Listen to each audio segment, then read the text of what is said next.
Yeah, so that was pretty much Vegas. So in the chat, it says, El Luchador, why the fuck am I watching Arn Anderson's son? He looks like a 43-year-old Make-A-Wish kid. His rework was trash, and his physique made Joey Janela look ripped. I feel like we're heading down the path of Cody's career. That's going to be the main feature in episode of Dark Side of the Ring. Wow. I'm shocked to see El Luchador. Oh, because you guys need to see it. So I'm shocked to see El Luchador having the same type of, feeling about the AEW show. It's very interesting. Are we going into the show? I don't know. Show when we actually go we're going. I guess I should start the show, huh? Let's start this show.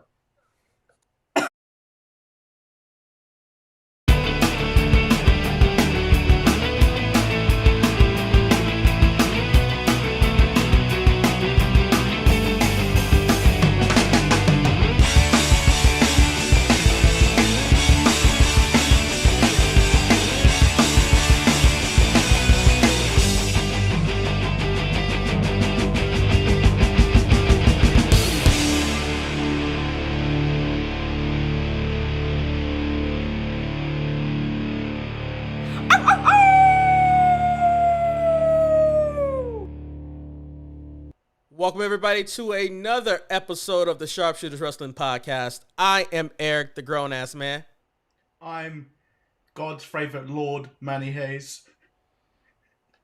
And I am the soon-to-be recognized as the Western Conference Finals NBA champion, Los Angeles Clipper fan number one, Marcus the Grand Finale.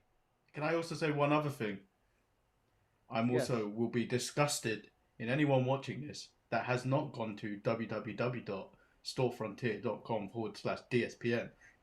Disgusted! I knew I was supposed to make a graphic. That was the graphic I was going to make. I would put that in my notebook. But you know what? As you can tell, Marcus and I safely returned from Vegas with somewhat dignity. Manny saw a picture of me drinking. Lose your dignity right now. Show your picture. So do I go through the progression of what happened after I had too many mimosas? This is a running commentary of this. Okay, so we start off. This is after about 7 to 12 mimosas. 7 to 12. This is me. He really escalate this with my to-go cup. So you have to understand. That is an eye of a man that has gone too far. As you know, like, you could tell I was gone for the simple reason that I do not take selfies or any type of pictures of myself. But as you can see, this one, I'm gone. But then I realized to myself, Eric, before you change that photo, go back to that photo. Okay. So that eye you have right there, that looks like you've seen some shit happen. And you look like you're drinking, but you look like you're about to pour one out for the homies. Well, as Marcus know, I'm very judgy, so I was probably judging somebody at that moment. Don't know why I was, but was it you? Was it you in your reflection? Actually, Manny, you're right. I am judging myself because at that point, it goes from that picture to this picture. Like, hey. You know what? This is not a bad picture. So at the point, I'm looking at the camera. You're glowing.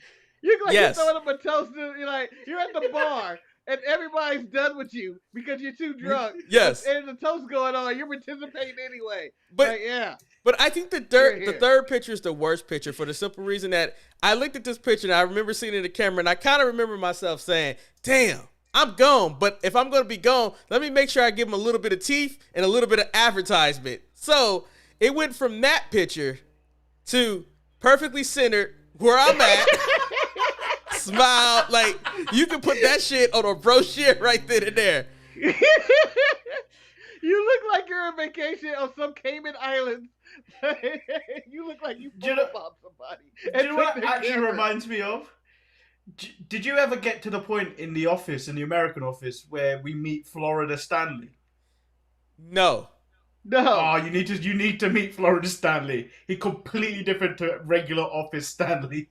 Of course, we got to show Marcus too, because I can't be the only one that was made of food. But anyway, that's when Ryan told him he didn't have the rent.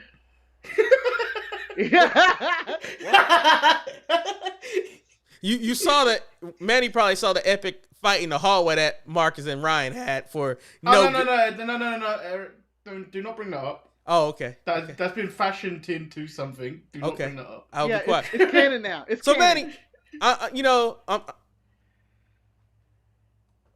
welcome everybody to the Sharpshooters podcast. I forgot to hit the audio button, but whatever, we'll figure that out later on. Nice. But so Manny, your co-host said something to me yesterday on the phone during his elaborate celebration of the Clippers winning that I took some liberty with, and I need to have your opinion.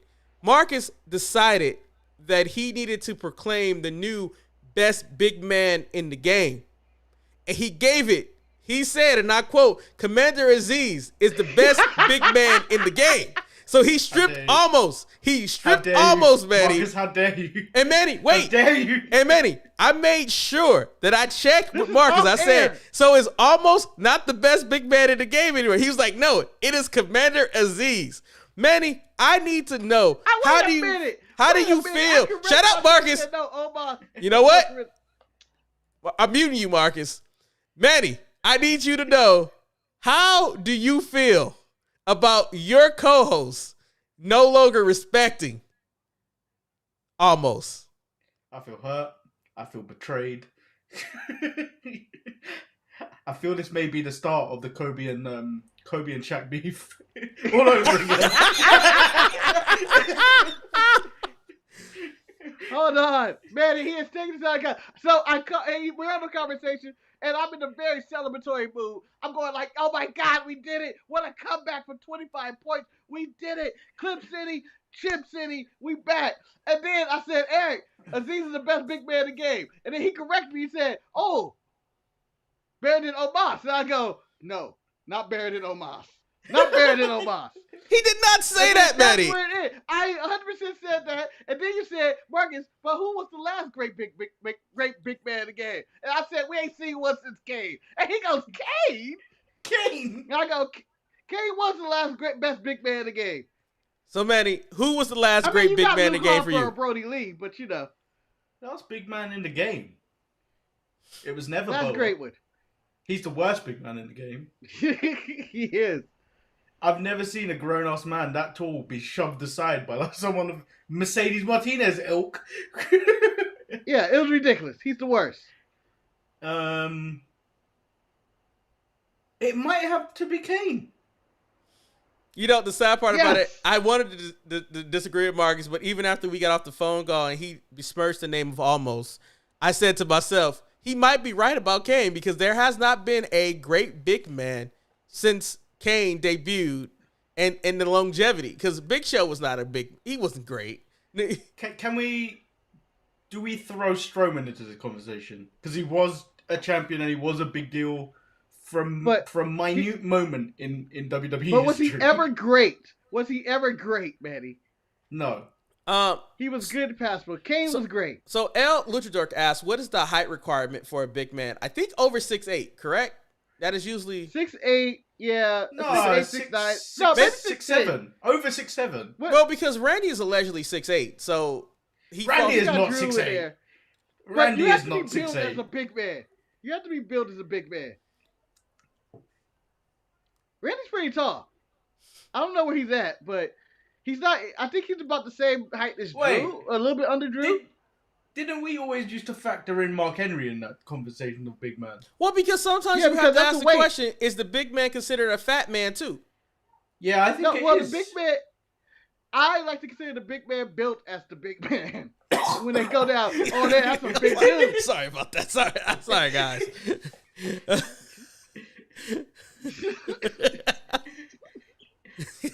Making us all dusty and shit.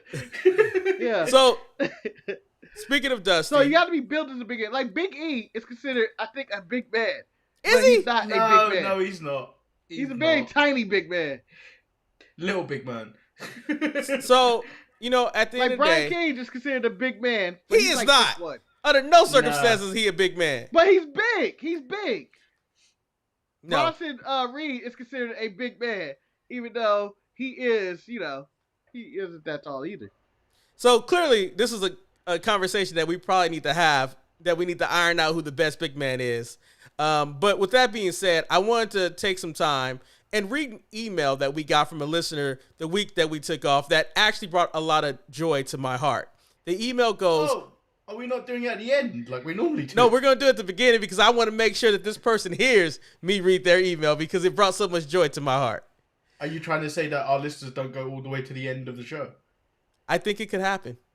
There's It's a long show. There's going to be a secret word at the end of the show. If you don't say it in the next show, I'll punch you in the throat. The secret road is Mimosa Eric. Is it one of these, Manny? Hold on. I'm not careful. One of these? Or is it a nice jab? Like a straight jab to the throat. So, it's more of a Kobe, Chris Childs kind of deal.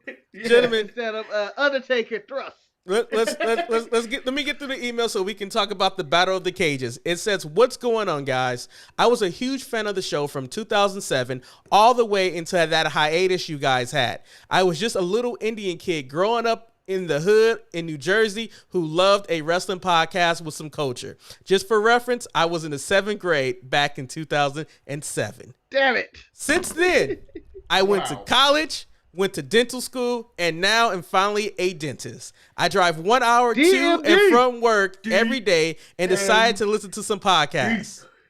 Thank God you guys are okay and still doing your thing. I hope my email makes it on listener feedback section this week because I got some things to ask y'all. I plan to listen weekly once again, and I'm low-key mad that I missed so many funny moments since then, I'm sure. Just some questions. Number 1, how are Ryan and Fiasco doing? Marcus, you stay with Ryan. How is Ryan doing?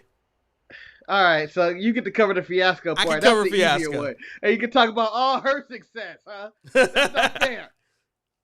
Ryan owes me $200. Wow. $40 He's a globetrotter. He's currently a globetrotter. And right now, I think he's pissed off at his current employer for trying to make him go to work today. All right. But other than that, he's good. Fiasco is raising hell. Oh, the email's smoke. Didn't even expect that to happen. Why? We don't want the smoke. We didn't I know. don't want no more smoke. We didn't know that was going to happen. Do I look like Angelo Dawkins to you? But with that being said, Fiasco's doing well. She is adjusting to the new home, and you know what? She is having the litter of the house. She basks in the sun at 2:00 every day on the stairs. Number 2, does Marcus still need baby oil, and does he still want to do the pissing finale on his enemies after a beatdown? So Marcus, how's your use of baby oil, and are you still pissing on people after the beatdown? Well, curious enough, there was a resurgence of baby oil in which it was actually going into the beard at one point, where someone was like, yeah, just use baby oil, your beard coming out, it keeps that shine going. But I decided to use actual beard oil instead. So I am away from the baby oil completely. And what was the other question? I forgot. He said, are you still pissing on people after you beat them down? No. The new plan is to go, I'm going to become very European with my beatdowns now. It is down to, hey, European. But I'm very European by putting my flag on them after I beat them up. Okay. He says... We've established that we now have bedtime matches where we tuck people in. We got to tuck them in. You know, so Manny, you know, I've been a grown-ass man for a long time, so I've tucked a couple people in. I tucked some people in, man. So number 3... I'll knock you out, but I'll take care of you. Can we bring back the AJ's Bobby Roode pound? It has never left. But wait, we'll do that at the end.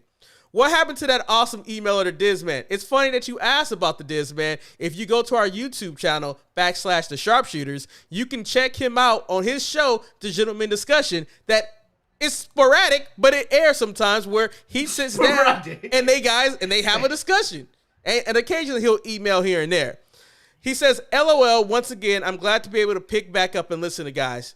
Listen again, you guys were like family in my mind growing up and role models because you guys were funny and chilled as fuck.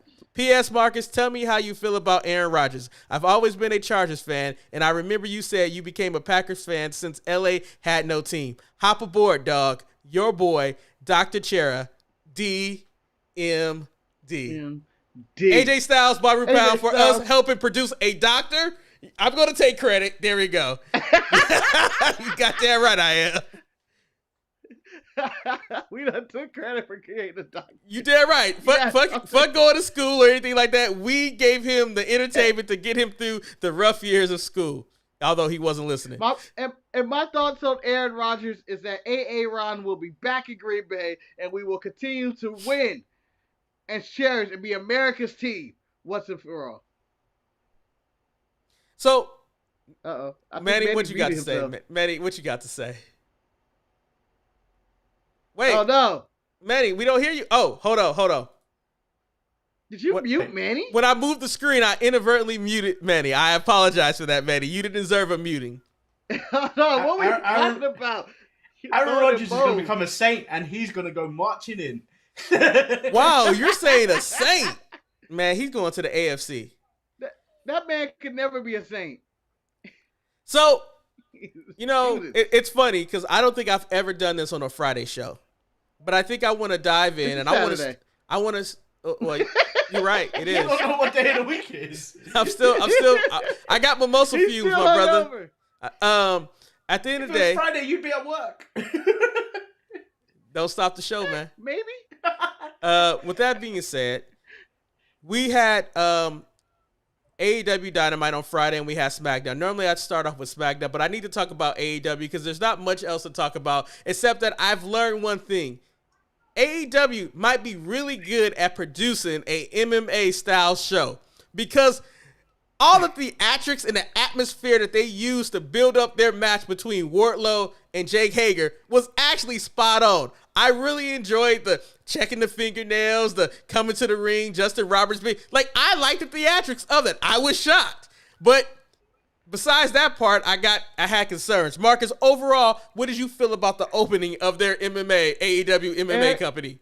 I share your sentiments that they know how to produce a sporting event, and they know how to mimic what a show should be. However, they do not know how to mimic what a wrestling show should be. God damn it, that's all the show is. It's just a bunch of mimics and puns, and it was an amazing start because I was hyped up for their random ass fight. I was like, they got to shoot.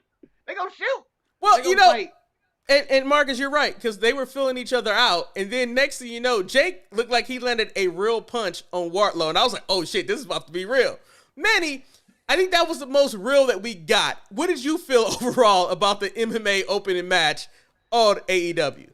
I really enjoyed it, except for the fact that Aubrey ruined it. So did the commentary because they didn't know what they were talking about a lot of the time. You could honestly tell what they were going. It was like, I don't know what's going on here. Like Jay is like, he didn't even tap though. I was like, he passed out, even though he gave the finger while he passed out. To Jericho, this was ridiculous. To Jericho, that's what he did. He gave it to Jericho. Like for me, the things I took liberty at with the match was the fact that their strikes looked awful. Like you could tell that they were pulling punches, and I was like, you have him on a ground and pound, but you get up to tell him to get up, and then you guys don't do anything afterwards. And yes, Aubrey sucked as a MMA referee. Did not care for her.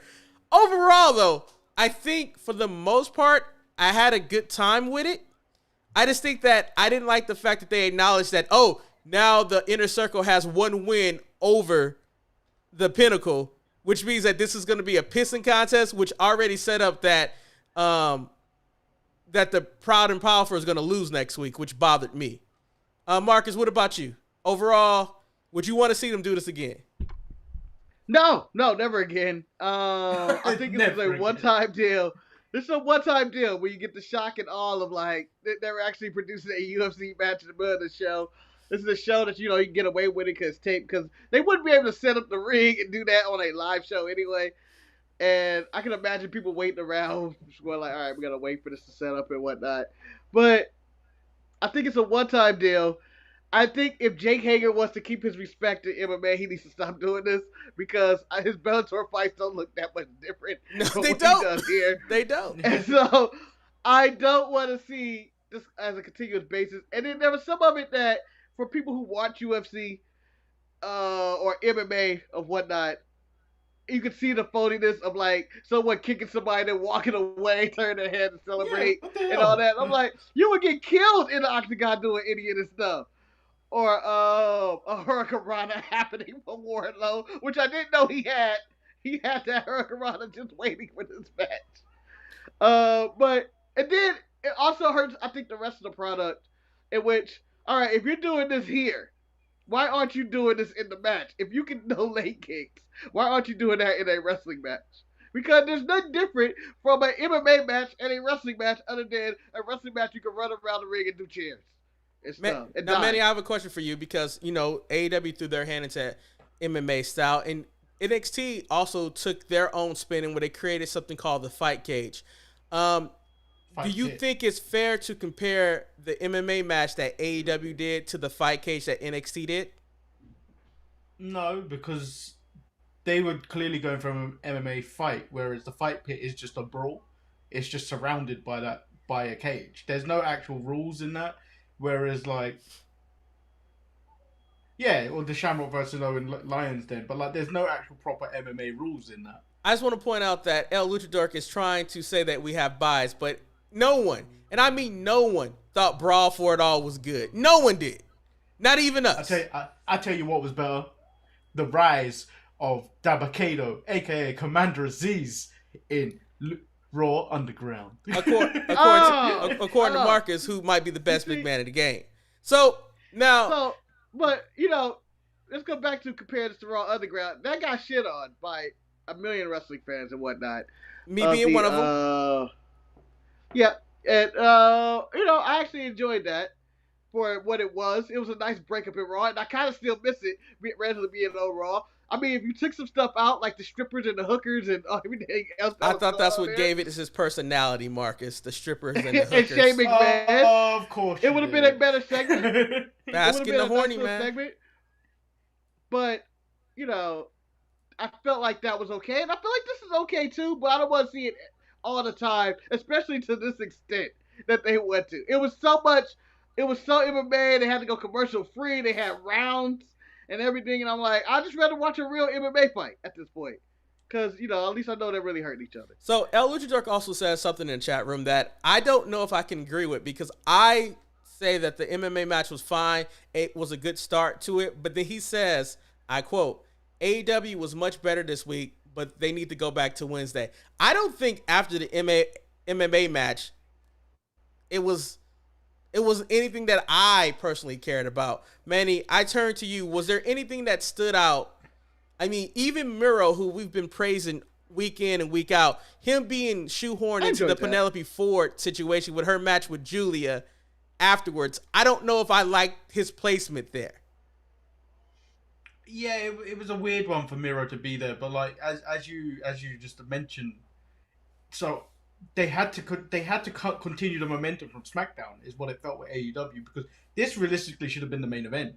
Yes, but after Smackdown done the ruse of moving the Hell in a Cell to Friday on SmackDown, it was like they had to do something. I felt like this definitely was supposed to be the main event, the way it was done, but nothing else on that show kind of made me want to watch it after that.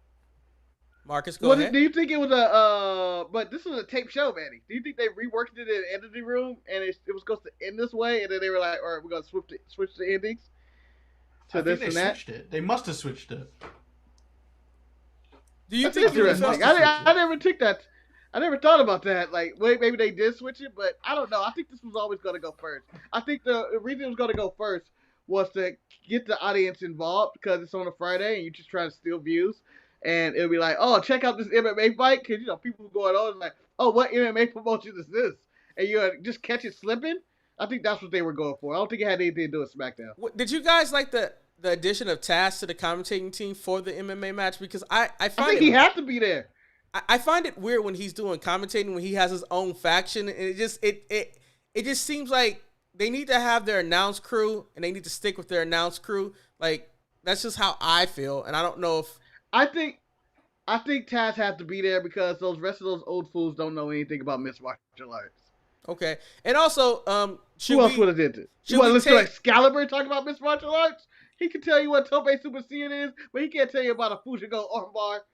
But should we also take any credence until afterwards? It seemed like Hager and Wardlow were trying to bury the hatchet between each other because they had some respect, but then Sean Spears, stopped that from happening. Do we think that Wardlow may be breaking away from the Pinnacle? Manny, what about you?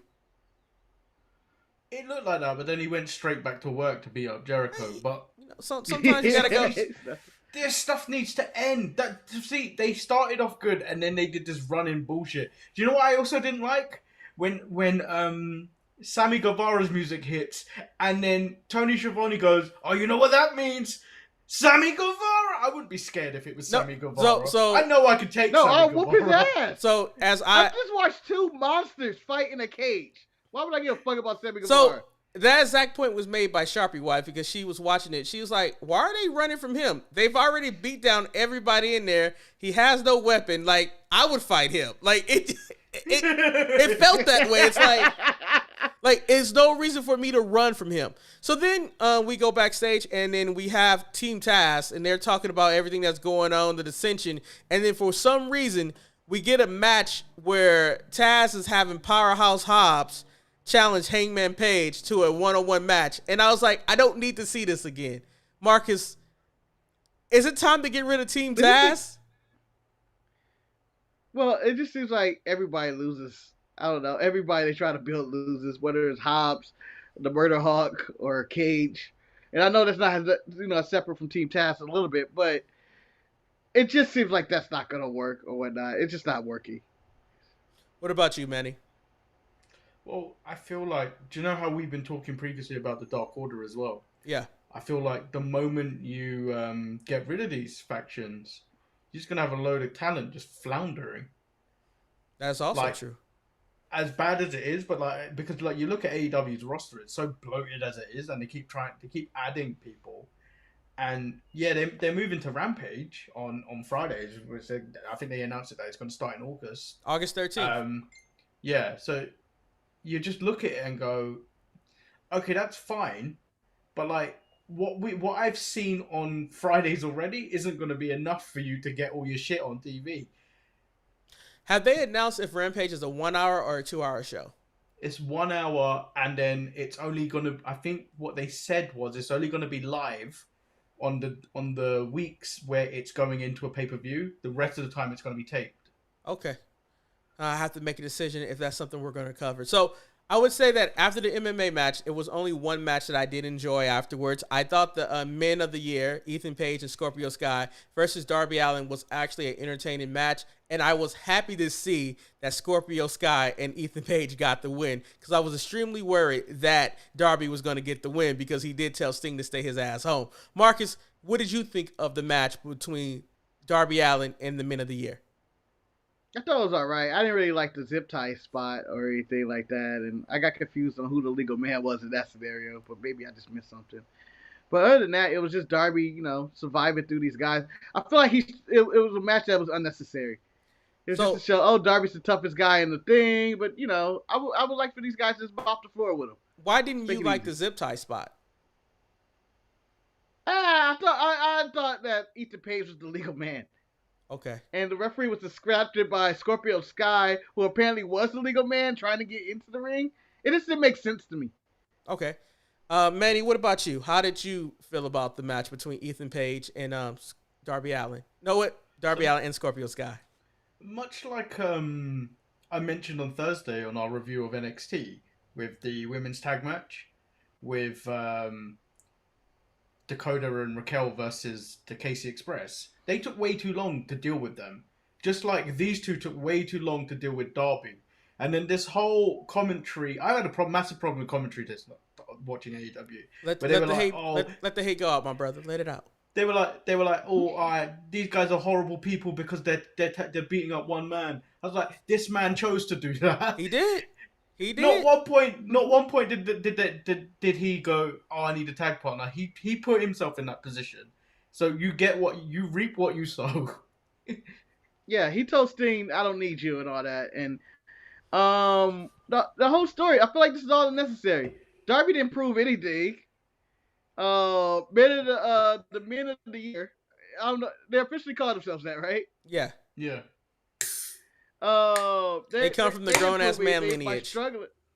They struggled with Darby the entire time, and they could have lost. Darby was trying to win a wrestling match at one point, but I thought this was a blood feud, and I was like, this is necessary.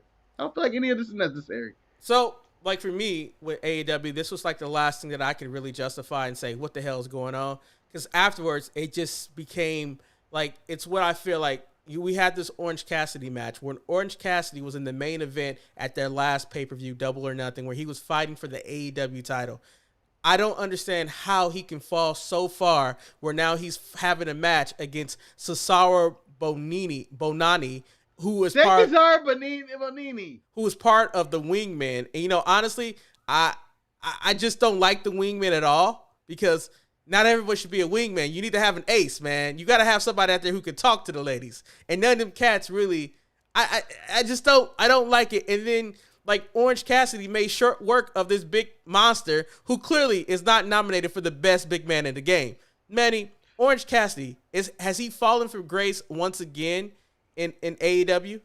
I don't think it's a fall from grace because I feel like he is the type of person that, do you know, like how we talk about Jeff Hardy, but he hasn't got kind of like the full reputation of Jeff Hardy. But in AEW, he could actually go from any point of the card and it'll be fine for him because when you look at him in the main event picture, you don't actually believe him to be in the main event picture. So like for him to drop to do shit like this is totally fine. It's the fact that I found it strange that they're promoting this guy Cesar Bononi, and you can tell why the WWE actually released him. He isn't actually very good. So El Luchador says the awesome part of the Wingman is that they all think that they are aces. Marcus, are they all aces or are they all twos in the deck? No, they're delusional. And I told you this earlier. I was like, that's why any given night, one of them could be the ace, Eric. And every given night, they could be the wingman, and that's who they are. I believe that they are a goofy group who are a bunch of people who I really don't feel like have any way of making it on their own or even in this group, really, because I feel like none of them really have it. But, it was solid. It was entertaining. I liked them as a group, but I thought the match was just stupid. Them putting the spray tan on them and all the interference, and and they have to justify why it's no DQ. Oh, they're not causing any harm. And then JR said, what are they doing any of this for? It doesn't make sense. Like, a lot of this was just a comedy match. I just feel like it was disjointed from the rest of the show. And maybe it was too long. Maybe that was the deal. I don't know. So should have been quicker work, too. We had two backstage segments that took place, and I'm going to play a game with you, Marcus. Which one did you prefer more? You had the segment that involved Kenny Omega and Jungle Boy, or you had the segment that involved Christian Cage and Matt Hardy being locked behind the gate. Marcus, what backstage segment do you choose? I'm taking Omega in the golf cart and them threatening to punch him in the face because it clearly made no sense. He was like, "You never been in a fight before. I'm a professional wrestler." That clearly means I've been in a fight. None of this makes sense. And I've been punched in a wrestling match. This doesn't make any sense. But I'll take that over seeing old-ass Christian Cage, old-ass Matt Hardy, and him locking him in a cage. Talking about, ooh, what are you going to do? It was so stupid. That part was dated. I was like, what are we looking at here? WWE wants their feud back from 2003. Manny, do you agree with your co-host with the selection of Omega and Jungle Boy in the back? Yeah. Anytime Matt Hardy has a segment, there's a reason to turn off. They're not fun anymore. People that clamoring for this match, why? I didn't need to see it in 2003. I don't need to see it in 2021. I think we've seen it so many times, and the sad part about it, it's always better when their counterparts are with them. When everyone prefers Edge and everyone prefers Jeff, like it just it's like if this is Jeff and Edge going at each other, you might be like, you know what, I'll watch this again. But hold on, it's like watching Stevie Ray versus Marty Jannetty. Yeah, it's like please get Shawn Michaels and Booker T. But like, the thing that goes with the Omega and the Jungle Boy thing that really bothers me is that he keeps talking about how Jungle Boy doesn't talk. And I'm like, Kitty, I wish you would stop talking like when you were mute before because you just won't shut the fuck up. And it bothers me. It bothers me. Well, with that, go ahead, Marcus. Do you care about their title match in 2 weeks, Jungle Boy and Omega? No, because I don't. There is nothing that tells me that Jungle Boy has a chance of winning the title. And then also, I think at the end of the day, they might even do a cop-out where they try to protect him with some outside interference from everybody else. Like, I just... What do you mean they might? What do you mean they might? They will. Man, I'm trying to give them a benefit of the doubt, man. I'm trying to. I'm not giving him none of the benefit of the doubt. I'm tired of this. On the same... Marcus, hold on. He's ranting. Let him go. Everyone clamors that, AEW gives you new matches and everything. They don't. Because they don't mean anything at that point. Because they end in what's the word? Interference. I'm so angry I can't even think of words. I can't even think of interference. They mean nothing. I would rather watch 50-50 booking every week for 2 years. I watched Edge versus John Cena for 2 years. 2 years. Manny, calm down, Marcus. Let's give Manny a break as he takes a sip of Pepsi to cool down himself. I don't know if that was hard enough. You need a cigarette after that. Hey, I wish there was a way you could turn the graphic red whenever we get really heated about something. Marcus, like Manny's in full hate mode. For some reason, I think there is a way I could do that. He's in Compton. Please don't, because you're going to take us off the air. Yeah, so I don't know how to do it. Just pure rage came out right there. He rather watch King Corbin and Shinsuke Nakamura fight to the end of time over a crowd than watch Kenny Omega and whatever book match they do.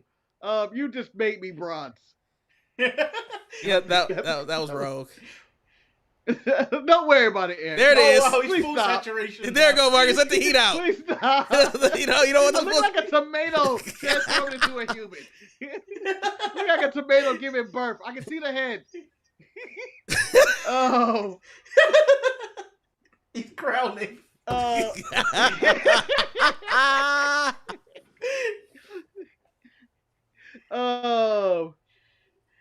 No, I'd rather get these matches in a line of 50-50 booking. That graphic white. I forgot what I was going to say. With that being said, since you talk about someone that's crowning, I guess we should give a congratulations out to Cody and Brandy for having a baby. Liberty Iris Runnels was born I believe on the 15th. Clear that racism. One baby at a time. I also want to give a shout out to K.A. Todd being born also. New nephew. Shout out to him. Being born. You never gave me the update that he was born. Oh, he was born, man. He was born. And that was 4 days ago. Never heard an update. Marcus, that baby ever happened. I believe. I could have went over there and was like, oh, shit, they did have a baby. Mark, I believe K.A. Marcus, I believe K.A. and Liberty are born on the same day. So clearly they are both destined for greatness. Because. Which one's more likely to end racism? Liberty or K.A.? Liberty, Marcus, Liberty. Come on, man. She has biracial parents, and one is Cody Rhodes and the other is Brandy Rhodes. Come on, man. We all know. Justice. I mean, it's Juneteenth. However, let me tell you something. Hold on. Hot take. I'm gonna take my hot take before you say anything else. I'm gonna tell you who has a better wrestling look, and I've never even seen this kid. Liberty and K.A. I believe that's the name of these kids. You gonna do this? Better look than the son of Arn Anderson. What's the son name, Marcus? What's the son name, Marcus?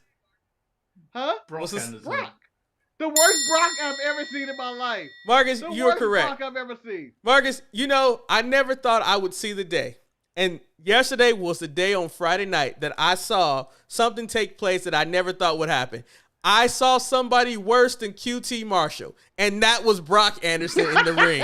I swear to God, I said, damn, if I compare QT Marshall to Brock Anderson, QT Marshall might be a star. However, this tag match with Cody Rhodes and Brock Anderson going against QT Marshall and Aaron Solo did nothing for me. And then when they showed the footage from the previous week of when QT hit Arn with the belt, I felt that Brock Anderson's reaction was too slow and his beatdown was not right. Manny, you have still hate in your heart.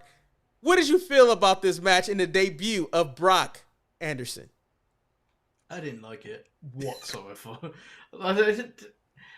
when it becomes a Cody segment, when he comes out, you know you're getting nothing but 2 stars.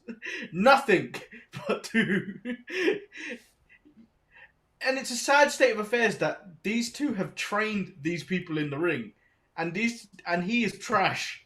He is absolute trash. They kept talking about on commentary that QT and Cody have trained Brock, and I was like, this is what you've accomplished. You are terrible trainers. Marcus, do you share the same sentiment that Manny gave about? Why you put him in a swimmer at Harvard? That's what El Luchador is here. Look at the rest of the comments. Oh, there we go. No, you can't put that on there. No, now you Allegedly. can't put that on there. Allegedly. With that being said, Marcus, your impression of what I'm trying to say about what El Luchador is saying, I'm trying to say that this Brock looks least intimidating. I haven't seen the other Brock, and that dude apparently is very dangerous. I feel like Brock Anderson will get whooped up no matter what street he goes in. He looks like, and I may have said this on the last show, and I may have said this on the Thursday show, but Brock Anderson looks like the son who's just been sitting on the couch for about 5 years after high school. And the dad goes to him, and when you going to get a job? And the guy's like working on it, and he's really not. He's really not. He's just playing Call of Duty all day until it got to the point where Art Anderson had to threaten him and go, son, God damn it, if you don't get a job today and start moving out and get a life of your own, I'm going to throw you out. So, Marcus. And he was like, I'll give you a job in the wrestling this Tuesday. Mark, let me ask you this question again. So you say when the dad came to him, whatever it's called. When you said the dad comes to him, he asked him, "Where are you gonna get a job, son?" What does he say again? I don't remember what he was saying. I think you said he's working on it. Working on it. But he ain't working really... on it. Yeah, he ain't really working on it. He got newspaper next to him. You missed a perfect opportunity to do Arn Anderson voice. Son, you need to go get yourself a job. So Manny, the reason why I don't want to take away the seriousness of it.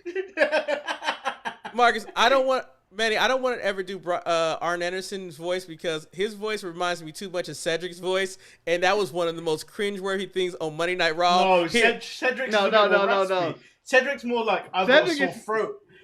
Cedric is like I'm going through puberty still. It's like Dad! So Dad!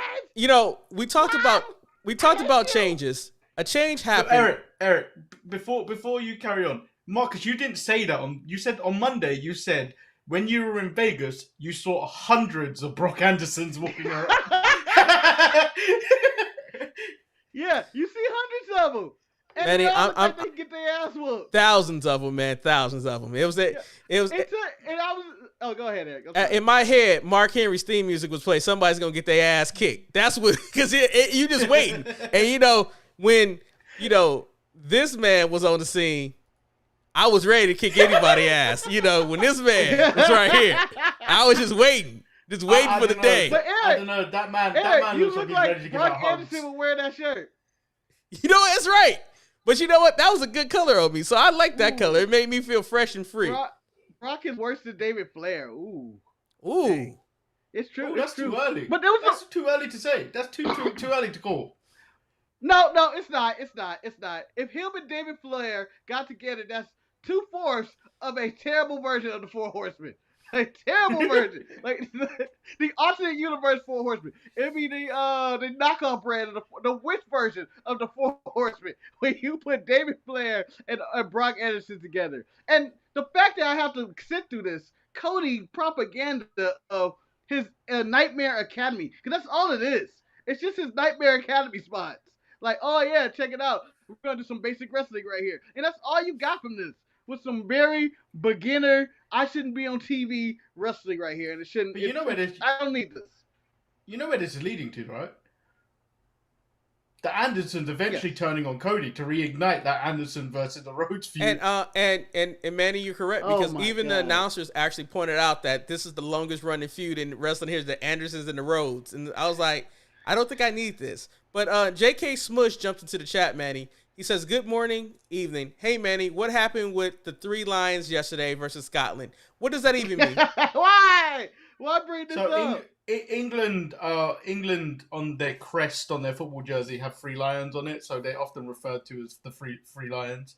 Yeah, they drew against Scotland in a much anticipated match, and I'm furious. And Gareth Southgate's a fraud.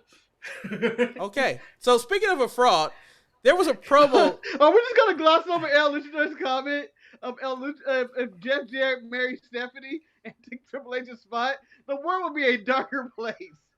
That was when Biff won in Back to the Future 2. That's a dark timeline. Speaking of dark timelines, there was a segment that aired that I still don't know what was said, but Jake Roberts was talking, and the Murderhawk was in the background, but all I could focus on was on Jake's new pristine white teeth.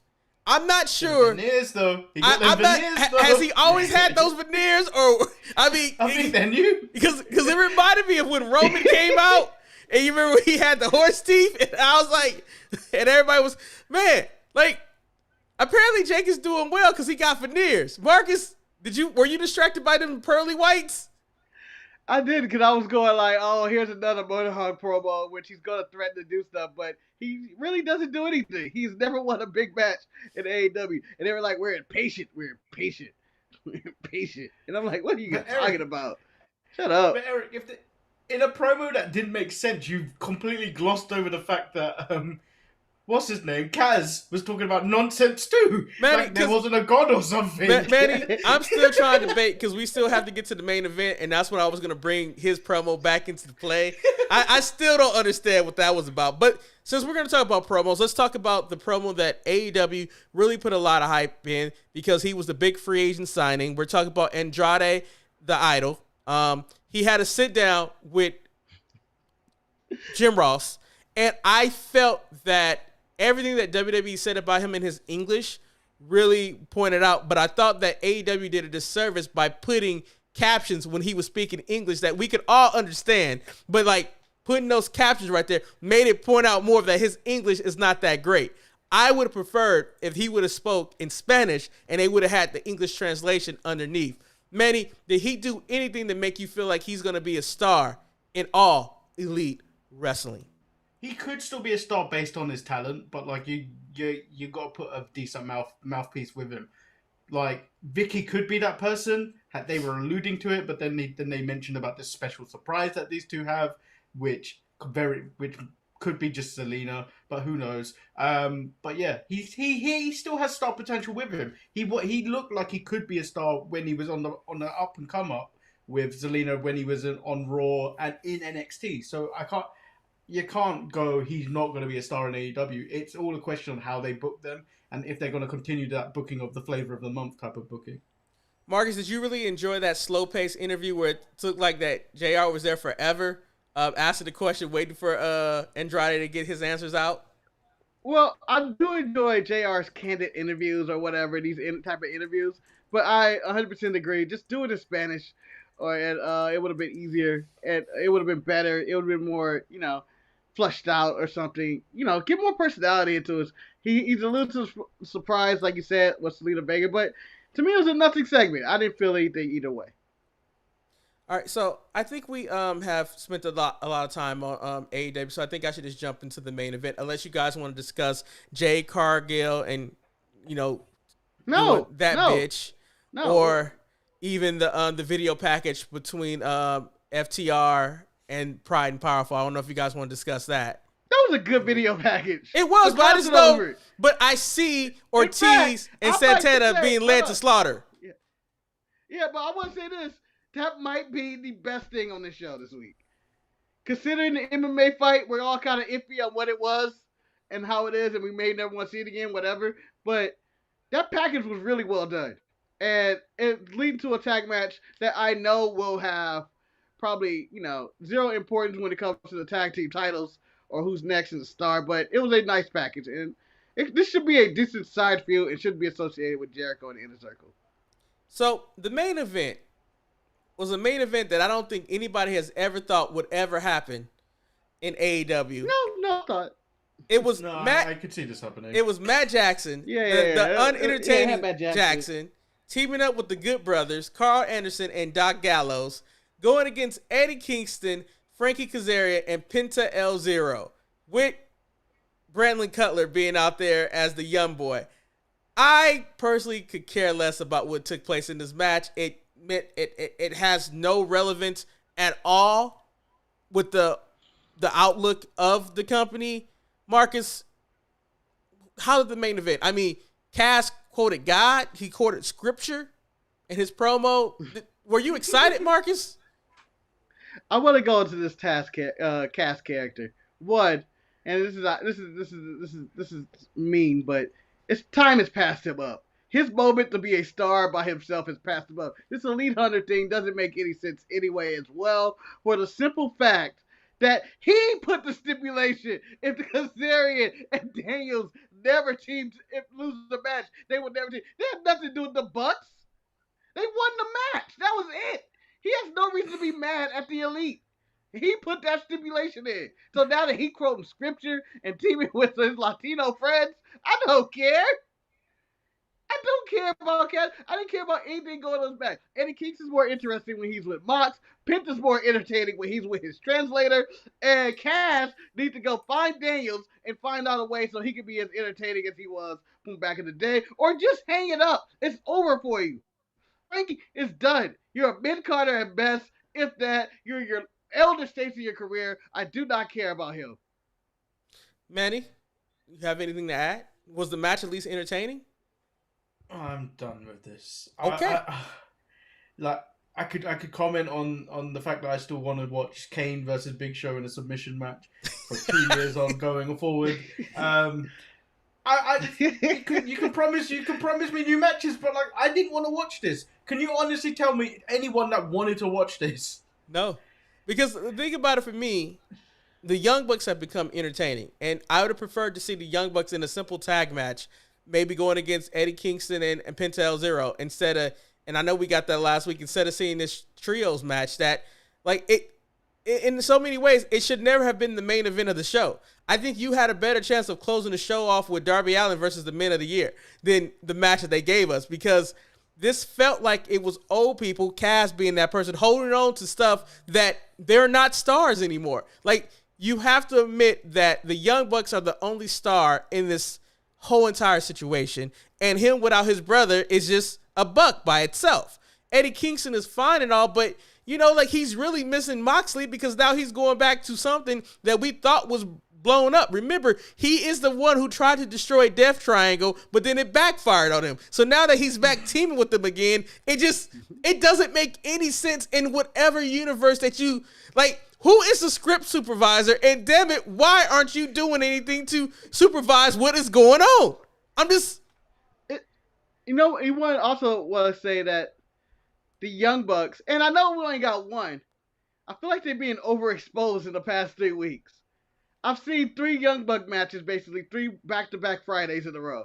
And I know it's only had Matt or whatnot, but a Young Bucks match is a Young Bucks match. It's a tag match, and all hell breaks loose, flippity-doo, no tag rules or whatever, and stuff like that. It's so much you can just give me an exciting match, it's fine, but the same people doing basically the same match 3 weeks in a row isn't entertaining, and then, you know, it had the screw job. The show should have never ended with this. Let me just also point out that I think I would rather watch... on the card, there was nothing else that could have saved the show. I would rather watch Otis versus Angelo Dawkins as a main event than ever see this trios match again. Just simple as that. And this is the match I didn't want at all on SmackDown either, but it happened. I hate that Otis lost his beard, damn it. I really do. They got new music and everything. That Alpha Academy is something to work with now. So, they're scary. They're some scary motherfuckers over there. But I don't think they were planning for him to lose his beard though, because in that graphic behind him when he walked into the ring, Otis still has a beard in that graphic. It's everything WWE. They woke up that day and was like, take away the beard, damn it. Take it away. So, yeah, as Marcus says, WWE is very sporadic because for whatever reason, the Hell in a Cell match between Roman Reigns and Rey Mysterio got moved to Friday night. Quite frankly, I'm probably happy that they did it because this match did not live up to my expectations. It was probably one of the more disappointing Hell in a Cell matches that I've seen in a long time.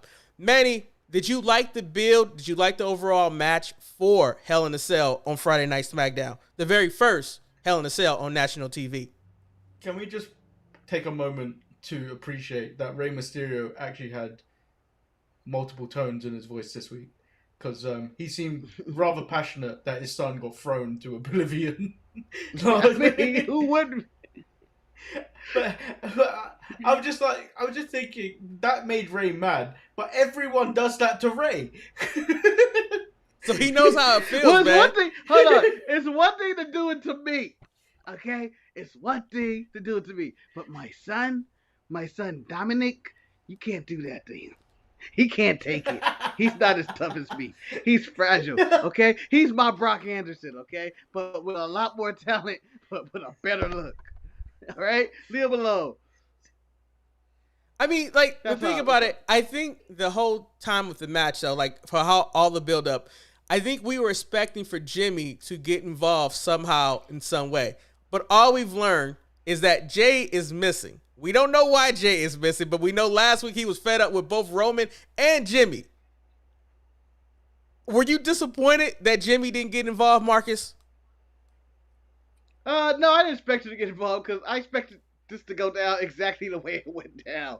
Almost to a fault. Like, I was like, Ray's going to get killed and get thrown into that cage. I expected a little more, but it was on TV.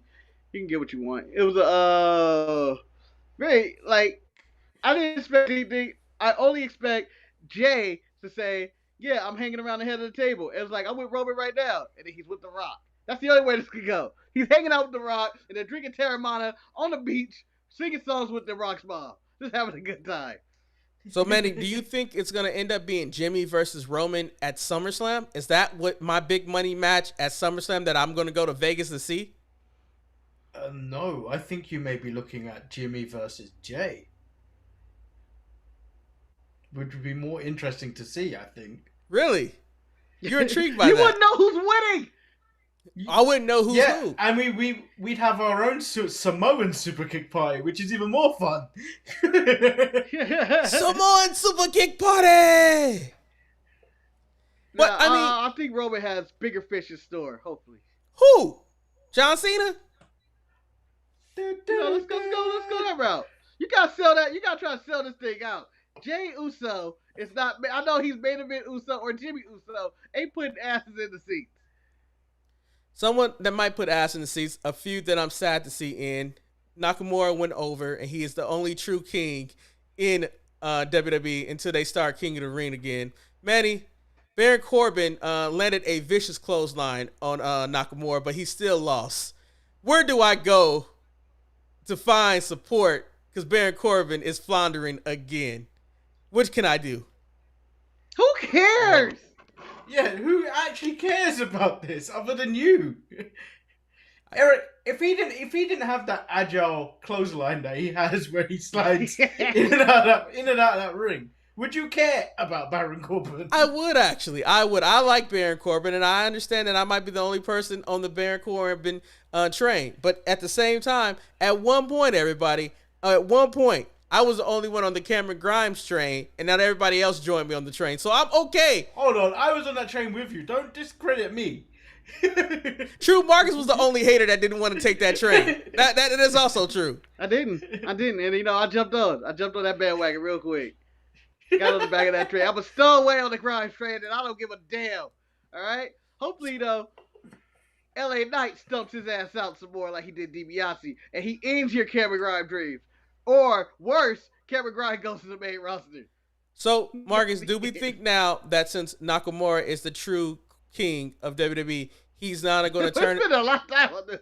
No, but I'm just asking the question: is he going to turn his attention to Roman Reigns to be the next victim to Roman? Because I mean, Ray was the victim. I mean, Roman needs another opponent. Why not Nakamura? No. His next is to go after the other person who's claiming to be royalty. And he has a Commander Aziz. Imagine Commander Aziz and Boogs going at it. Redley on the outside with guitars playing for that Intercontinental title. That's where I see Nakamura going after his Intercontinental title. All right, so since Marcus said I was spending a lot of time on this one, Bianca came out to the ring and she decided to accept Bayley's challenge, but only if it would take place in the Hell in a Cell. Manny, were you surprised that a Hell in a Cell match between Bayley and Bianca was going to take place at the Hell in a Cell pay-per-view? I was surprised because if anything, the women's match on Raw seemed more likely to go into the cage. If they were going to put another, if they were going to shift gears and put the men's match between Roman and Ray on SmackDown, if you were going to bring in another match that had the heat behind it, you would have thought Charlotte and Rhea could go in the cage because she did get changed to do that assault and then get her nose busted open. That is a real blood feud. I felt that should have been in the cage, not this. Marcus, what about you? Do you the placement of this match in the cage? One, I thought it should have been Bayley telling Bianca after she attacked her that I'm going to fight you in Hell in a Cell or whatnot. That would have worked better for me. But I do agree with Manny that it should have been Charlotte and Rhea. But the problem with that one is because this is also spur of the moment, they have no time to promote that they're going to Hell in a Cell because it's Friday and they're not going to be on TV until after the Hell in a Cell pay-per-view. So you have to make this audible, I think, when they decide to go with Bayley and Bianca. But I also, mean, it's, you know. Oh, go ahead. I was gonna say I actually think that when it comes down to who can have a better Hell in a Cell match, I think Bianca and Bayley could do that more than Charlotte and Rhea. I think, although Rhea is an imposing force, I still think that she's fairly limited in the ring and what she can accomplish. And I think that the athleticism and the smarts of Bayley will put on a match. And I can actually say, I'm willing to say that I think this could be the match of the night, Bayley versus Bianca. I really do think that could happen. And I wouldn't be surprised if Sasha came back. But with Rhea's limitations, I think the Hell in a Cell will help her because they can disguise her limitations by just hitting people with kendo sticks and weapons and shit. That's also true. Ooh, and she's shown her best work in like War Games. Oh man, I'm hoping Sasha does come back and reunites with Bayley and take out Bianca. I'm just saying. It's evil. Well, the rumors I'm hearing is there's a certain The Man working with Indy Hartwell in the Performance Center, so she may be looking to make a comeback soon. Damn. So, what show would you?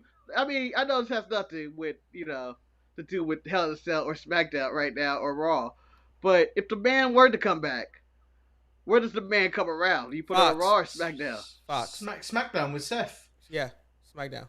Mark, it's an obvious question because Fox is giving them more money. As you already know, Fox already secured a Hell in a Cell match before Raw could. I mean, USA is still butthurt over that. But at the end of the day, USA demanded to have 3 hours worth of wrestling when WWE was like, we only want to do 2, but we want 3. So that's what your ass get. Give it all to Fox. Give it all to Fox, man. All the Fox. We're giving you all the smoke. Even though the feud that makes sense is Becky goes to Raw to go after Rhea to get her title back.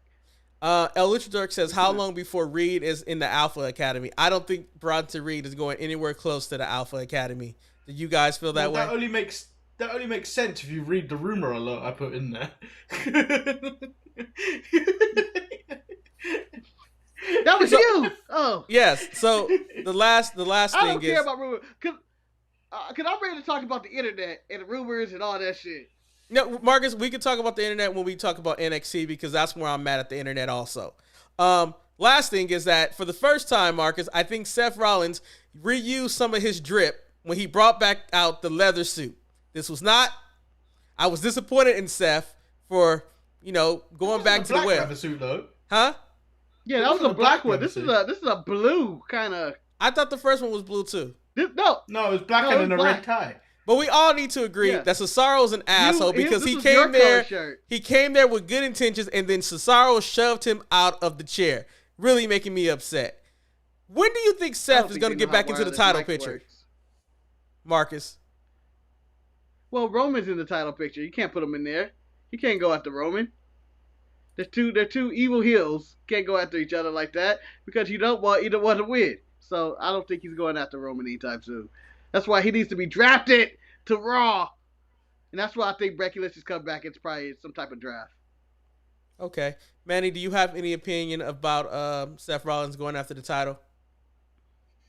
Yeah, but it doesn't make sense because he'd have to turn face. Can't we just have two bad guys fight each other? Two people who want to be diabolical together? It just never works, and no one's interested. It's fun watching them cheat, but then at the end of the day, it's but like, at the same time, we all know that the fans are not booing Roman Reigns right now. I'm pretty sure once the live audience comes back, they will cheer him. Like, no, he got booed at WrestleMania. It'll be split. Yeah, people hate Roman because they still have this idea that Roman is burying the entire roster. So, as Marcus alluded to, he has some beef with the internet. I'm not really sure if his beef is the same beef as mine, but the internet really grind my gears for two reasons this week. First reason they grind it was something that took place on Monday Night Raw. It's when Eva Marie Evolution took place, and somehow, what is the new name of Piper? I can't even say it. Looked like it's Dogoop or something like that. Dungop. It sounded like Bebop on Rocksteady. Yeah, needless to say, Dewdrop. Is it Dewdrop? Dewdrop showed up and whooped Naomi's ass, and it apparently pissed off the entire internet, especially in the mid-card mess, about Naomi deserves better. And I'm like, no, she doesn't. The Feel the Glow angle has been stale. We need to get off the high horse and say that Naomi needs something fresh, and maybe this loss can transition into something fresh for her. Manny, I know you was on the front line talking about this is ridiculous to have all this hate for Eva. What did you learn from your, your time? Eva. Do you know what the worst part about this was? The fact that I was awake for the entire Raw that night, and I didn't watch Raw. I didn't even watch Raw. I was so more enthralled in conversation, and it started off basically people calling Marcus, Eva Marie. Hold on, I love the fact bitch. that Manny said conversation. It was not conversation. Manny was out there throwing fireballs. he was hot. Flame. Yeah, the thing is, you can't just call someone a worthless bitch when they're getting more heat than more reaction than Naomi in entire career. But like the one thing that I noticed in a lot of comments that you're getting, they kept saying that, oh, she can't wrestle. And they're basing her wrestling ability on what happened 3 years ago. We have not seen Eva Marie in the ring since. It's been more than 3 years. It might be long, but we haven't seen her. We don't know if she can wrestle or not. But at the end of the day, I mean, when you have somebody like Brock Anderson, wrestling is not the most important attribute that you need to have to be in professional wrestling. Is that right, Manny? Well, the idea is you're supposed to get reaction from the crowd. And the fact that in a small group of the mid-card mess, that was a huge talking point. It was Eva Marie, and then it was the fact that Piper Niven, or now Dewdrop. Let's call her Piper, because her daddy Triple H called her Piper, and I don't want to be known her Dewdrop. Although I do kind of like Dewdrop. It's like a gang name that went wrong. What's your name? Dewdrop? All right. And then she basically squashed Naomi in like maybe less than a minute, and I think they took more offense at that. And I'm just like, I'm just thinking like that this got a reaction. So imagine this when you get live crowds. If Eva Marie is this polarizing person, which who thought that would happen?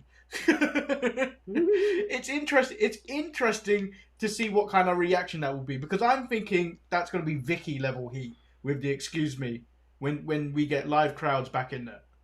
Now, Manny, Marcus is chomping at the bit, so I'm going to let him jump in. Marcus, Eva Marie didn't even wrestle, and no one even focused on the fact that she got out of a wrestling match by just having Dewdrop do this match. They were more upset that Naomi lost. Marcus, how do you feel about... You're the one who agreed to call her Piper Niven, and then you're the one who completely pushing this Dewdrop. Marcus, because you know what? That's the way you say the name. Mark, I'm going to say it from now on. I love Dewdrop. It sounds, let Dewdrop do what she need to do. Marcus. Can I ask you this question? Before you ask me a question, is this the first time you ever seen Piper Niven in the ring, other than that one time you watched on NXT UK? You damn right, Mark. And that one time I fell in love with that match. That was one of the best triple threat matches I've ever seen in my life. But you lying. Wait, who was that? It was Kaylee Ray. It was Kaylee Ray. It was Piper Niven, and it was one other person in that match. But I remember Tony Storm. But I just remember the story about them all being friends, and it had so much going into it that I really enjoyed that match. Tell the truth, Eric. Tell the truth. You didn't know Piper Niven was in that match. I did, Marcus, because I remember when they were doing the video packages, you were going, "Oh shit, she's wrestling too." Yes, well, yes, but then about her. But true. But then I was like, oh, the big girl can wrestle. I was impressed by her. I was happy to see her. It brought some new, fresh blood to Monday Night Raw. And at the expense of Naomi, but Naomi was in a tag team with Lana. That to me, that's worse than losing to Doudrop or Eva Marie, being teamed with Lana. I'm just saying. But Marcus, go ahead and make your point, because I don't want to get all agitated. All right, I'm going to make this as sensible as I can, and I'm going to be logical about this. And, I may be repeating myself, but I don't give a fuck for this. I'm going to say this.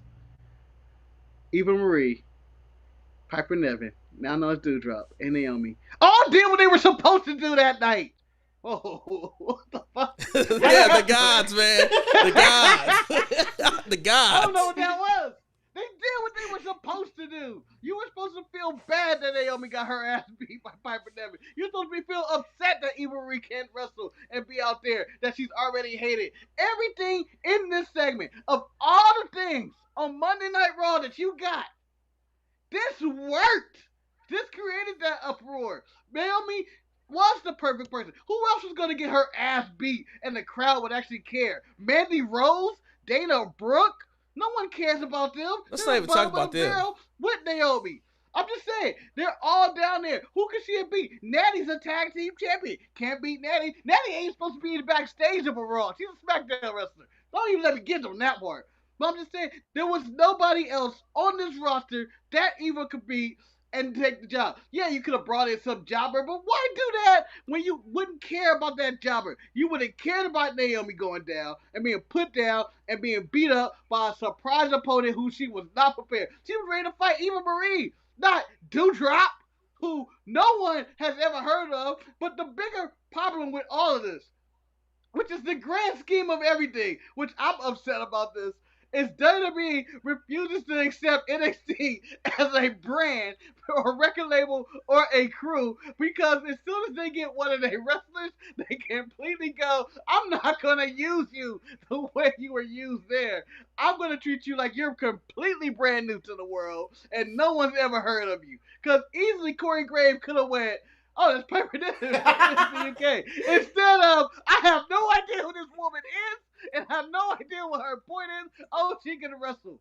I'm just saying, that's what happened. That's the problem I have with this segment.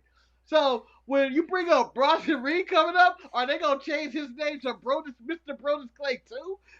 I don't know what to expect from these NXT wrestlers when it comes to the main roster anymore. Because clearly, Vince does not watch anything, or any of his associates watch anything with NXT, and I don't know how they came to the conclusion. Let's take Piper Niven, let's call it Doudrop, put it with Eva Marie, we're done. Well, it makes sense. I don't know how we got there. No, it makes sense why they have Piper, because the whole storyline that they've been trying to do about the evolution is that Eva stopped, changed herself, and made herself into something better. So she's somewhat like a motivational speaker. So at the end of the day, you can see her taking someone who is not the ideal women's wrestler in the WWE mode, Piper Niven, and her being associated to Eva Marie and making her greater than what she is. I think the story told itself. And I think the problem is it's internet fans are so consumed with who gets over, who has wins and losses, that they forget to pay attention to the story that they're telling people. And that was a story that they're telling. Eva is supposed to help Doudrop ascend to the next level. You got covered with Naomi Doudrop. has the right amount of clout left, because she's a former women's champion, to help her get over. Just remember, people, The Undertaker put over the Great Khali.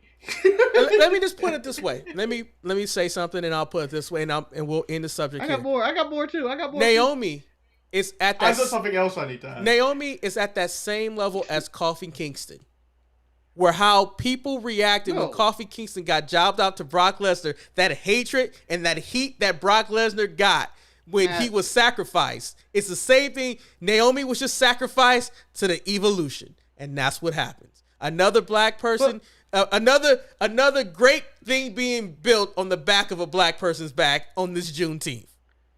Now, Manny, you said you had something else. Back, really? Well, I had something else before Manny. I'm not sure your brother's brought this up to you, but do you know who Marcus thinks deserves better? No, he has not. He believes in hashtag Mandy Rose deserves better. Because she does beat triggers.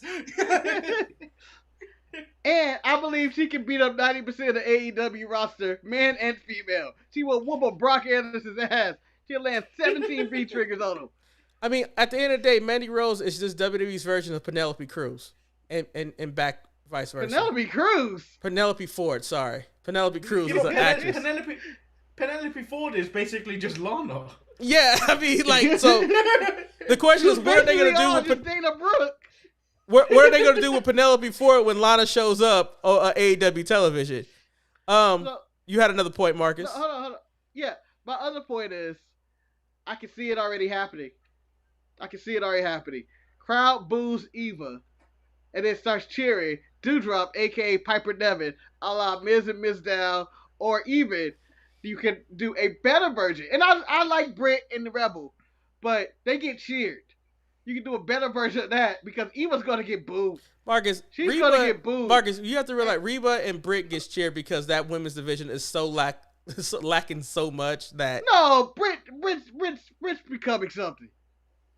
She's probably the most over thing, naturally good thing in AEW, probably. No, I think everybody else, you got to appreciate...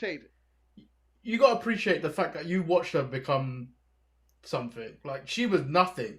Basically, when they started, yeah, and now she is one of the leaders of that division. If you could go back and check the tapes, I will point out that I had put my feather in that Britt Baker hat very early on before everybody else. I was supporting DMD, but we don't need to digress. No, you was lost when they decided to do that show in Pittsburgh, and she came out and they tried to make it seem like it was a big deal, and it was nothing there. So she didn't become anything until that one time she was in the crowd. And she went like this when Adam Cole fell off a War Game show. NXT gave her that rub. And then after that, she had a rocket snapped to her ass because she appeared on Dynamite TV. So, but okay. I can see them becoming a better version of that in which they are heated. And, eventually, Doudrop, as she wants to be known as, will turn on Eva and, get cheered and become a babyface. It works. Another thing that took place on Monday Night Raw where it seems like someone may be on the verge of being sacrificed, or at least I think that we all can agree that we hope it happens, is that MVP had a conversation with Kofi Kingston in the back. And it was like, hey, Kofi, have you paid any attention to what I told you last week about why you are not able to achieve the success that you need to achieve because you have been burdening yourself by carrying all these people in these tag team matches, especially the dude to your left, Xavier Woods. At the end of the day, I think we all agree that Woods needs to go and focus on G4 and maybe let Kofi move on to greener pastures. I don't think they should break up because I still feel that the New Day podcast, when I do listen, is one of the most entertaining podcasts on the planet. So I don't think I need an official beatdown of Xavier Woods. But I would like to see Kofi get another opportunity. Manny, you've been a long-time Kofi supporter. Do you agree? I do, but I feel like Woods is turning on him and going to join the Hurt Business because as much as me and Marcus would like to see Kofi join the Hurt Business and become Big Money Kofi Kingston. Big Money Kofi Kingston. We're not going to get it. Because it's such a good gimmick. You can't have it. It's too much fun. You can only get something like that in AEW. I mean, I'm honestly. I'm telling you, all they have to do is have the draft. We send Xavier back to SmackDown to go kick it with Big E. Kofi's all by himself, and the next thing you know, he becomes Big Money Kingston. And it's perfectly fine. I think we can all work. You just have to get rid of Xavier in a very sensible way. It's kind of like how Bobby Lashley got rid of his suit and got prepared for that match where he teamed up with Omos and AJ Styles. Like, that was funny. I don't know what WWE authority figure said, you know what, we're going to have this 6-man tag, but the other 5 men can start wrestling while Bobby takes his time to change clothing. Like, I just hope at Hell in a Cell, I hope and I pray to the wrestling gods, and that might be Kazarian, wow. It might be JBL. I'm not sure who the wrestling god is that I need to pray to. I just hope this is the last time that I see Bobby Lashley versus Drew McIntyre. I just don't need it anymore.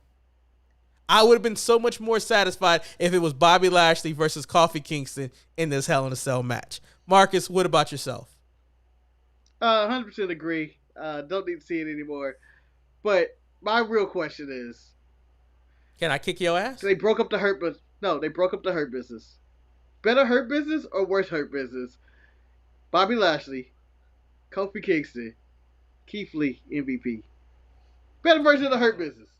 I think it's more believable because it's like an upgrade.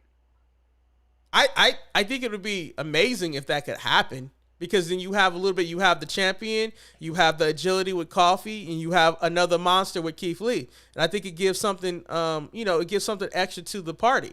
But I also think it's time that they put a female into the Hurt Business too. Because I think I don't want Naomi to go to the Hurt Business because I think. Wait a minute, hold on. Let me stop you there. Change.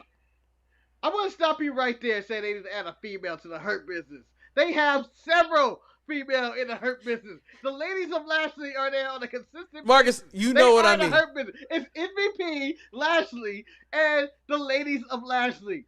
And not to say that they've had that one that's consistent, the one that's always there on Bobby's left-hand side. No, so for me, I don't want Naomi in the Hurt Business because I think her purpose could be used in more important ways of getting Jimmy Uso in line. I feel like having her come and tell Jimmy that Roman is right. He takes care of us and stuff like that. No. Naomi is the one telling him not to. Naomi has gassed that man up so high. That's why he's been so resistant to acknowledge Roman. You know it. I know it. You know what? You're never supposed to trust a big butt and a smile, and that's what he's probably done fell down the line with. So the big thing that took place on NXT was also spoiled by the internet, and it really drove me crazy, was the fact that Samoa Joe was re-signed by Triple H, and he was going to become the authority figure on NXT. And for the most part, NXT did it when they were, Regal came out, he was going to give it up, and then Joe was like, no, I'm not going to take it, but I could be your bodyguard. And the next thing you know, because Karrion Kross was in the ring being a bitch, he got punked out by Joe. Marcus, do you feel that it made Karrion Kross seem like a weaker champion, or did it establish him as a heel in this situation? I thought I established him as a heel in this situation because his character's been iffy. His character's all over the place, whether he's a warlock or a witch or a Viking or an MMA fighter or a hitman of some kind, 300. Drive motorcycle car, grindhouse character. I don't know what his character is. Today, he came out and he had a character that he was a son of a bitch who tried to drive Rhea into retirement. That's what his character was. He was disrespectful and he was hateful. And damn the internet and curse the wrestling community and everything has become with gossip and curse Dave Meltzer or whoever and, the PW Insider, whoever reported this first. Curse them because it makes me sick when they spoil the show. And then when you go into after, you didn't have a problem with the story of Keith Lee going to prison. Because that is a story that needs to be broken. That needs to be broken, okay? That is being coming up. I didn't have time to wait for Dark Side of the Ring, Keith Lee to come out, Manny. I needed that now. This, on the other hand, is something that was ruined. And when you go into forums, when you go to comment, big surprise there. Everybody saw this coming. I saw people make that comment, and I was like, yeah, because you ruined it for yourself. Marcus, can I ask a question? Marcus, ruined it. You don't have to report this. Marcus, can I ask a question? Are you visiting that wrestling group again, trolling people again? No, I don't comment anymore. Are you sure? Oh, why? I don't. Why? I don't. That was the best part of my morning. That's the best part of my morning. No, I don't have time. I was gonna lose sleep over there. I got work, so I didn't have work back then. But it's so annoying with the wrestling community that they do this, and that, like, let's say I'm watching one of the Marvel shows, and they spoiled that Thor was gonna appear on Loki. I didn't see that shit coming. I didn't expect him to show up, and he'd be like, "Oh shit, it's Chris Hemsworth on Loki." It'd been upset. But in wrestling, it's okay to do some stuff like that? Bullshit. I'm done. I feel you, Marcus. I feel you on that. Manny, what about yourself? Malarkey. I didn't actually care that it got spoiled for me. The moment I heard his music, I still popped. Like it was Samoa Joe. Yeah. He's back. So like, I hadn't heard the music in a while. I missed it, and the fact that he's going to be on TV more rather than just stuck behind a desk, I like it. And so Manny, let's be real. We know what we both liked. We liked when he choked the shit out of Adam Cole, and he said, and I quote, "When he wakes up, tell him to come see me to pick his opponent," because that was like the most badass Samoa Joe I've seen in a long time. And Eric, rumor has it Adam Cole has not woke up yet.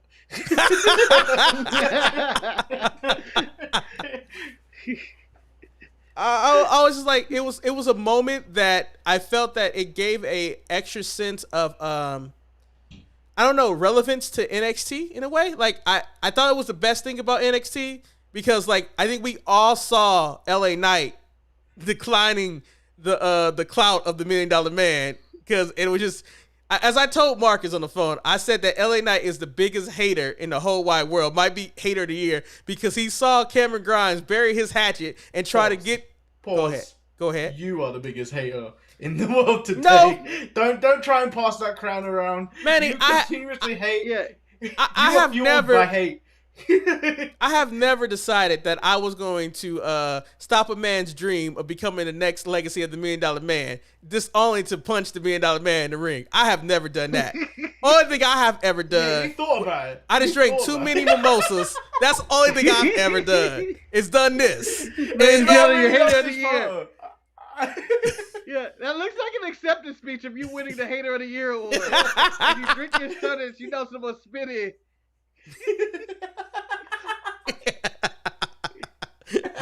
Buck nasty. But I did appreciate that this actually Silky Johnson, sorry. It puts more firepower behind the feud between LA Knight and Cameron Grimes now. Because now, you know, Cameron Grimes is the second choice to be the legacy of the $1 Million Man. But now they can fight. Marcus, what about you? How did you feel about that? It might be the best story going on in wrestling right now. That they really just did everything. Like, I'm so entertained by it, from whatever, you know, the origins of Cameron Grimes and his buddy, to the progression of him and the $1 Million Man going through their stuff, to their ladder match, which was fine. It was fine. They got it. And then it leads into this LA Knight being an ultimate evil $1 million. Like, the $1 Million Man reaping what he sells, because this is who he created. He created this monster, this egotistical, money-driven monster, and he given the belt, and now he gets the hands to him and stumped out, and Cameron Grimes must save him and the legacy of the $1 Million Man. I'm all for this. This is deep. This is Shakespearean. Damn. Marcus called it Shakespearean. I think you're still reeling over the fact when he was splashing in the hot tub after he took the shower to celebrate for no good reason. Do you know what? I took offense with that because that made no sense. You take a shower and then go into a hot tub. Manny, I don't know because I've never been in the hot tub, so I don't know. But it delays the story. Ladies, let me tell you a story called Meet Me in My Hot Meet Me in a hot tub. He's so douchey. Just douchey. Did anything else happen on NXT that you guys really wanted to talk about? That you guys didn't talk about on Tuesday that you want to touch on some more? And so, okay, I guess we can talk about this. So, are we gonna have a race war now that Imperium covered Breezango with the flag? Like, I need to know. A race war? It can't be a race war. Yeah. Because one's Austrian, one's German, and the other one's Italian. But Manny, we had a whole blood feud of countrymen over a man putting a Union Jack across the body of somebody. Now this is a period. This is like putting someone's gang set on top of somebody else's set. So this is almost like you writing your name, Lord Manny, that I come over with spray paint and I put a big X crossing you out. I feel like something has to happen. And Manny, I will say that your jersey that you're wearing right now it kind of resembles the Imperium flag. So I'm concerned. Yeah. Who allegiance are you on right now? I'm always Imperium, and I'm ready and waiting for you to catch you slipping and then put you under a flag. No, Manny, we don't put. No, Manny. The term is we're gonna tuck you in. We don't put people on it. We tuck you in with the flag. Hold on. What we're going to do is not only tuck you in, we're going to go to storefrontier.com, get a new Sharpshooters merchandise shirt, kick your ass, and then put that our logo on top of you. That's what we're gonna do. That's what we're gonna do. Next week available will be Sharpshooters flags that you can buy. Well, you could think about buying, but we know you won't. We know you won't. What else happened? You could go to www.thesharpshooters.com and hit that donate button and give us some money if you really don't want to buy our stuff. Is the donate button still on the website? I think I might have to add that back. It is there. Oh, it is. Yes, hit the donate button. I bring it up. I wouldn't bring it up if it wasn't there. Getting some fictional donations. Hit the donut button. The donut. Hit the donut button. Right now, it would have been so amazing if the donut button got hit and then a donut came in from right here, like, hey, a donut.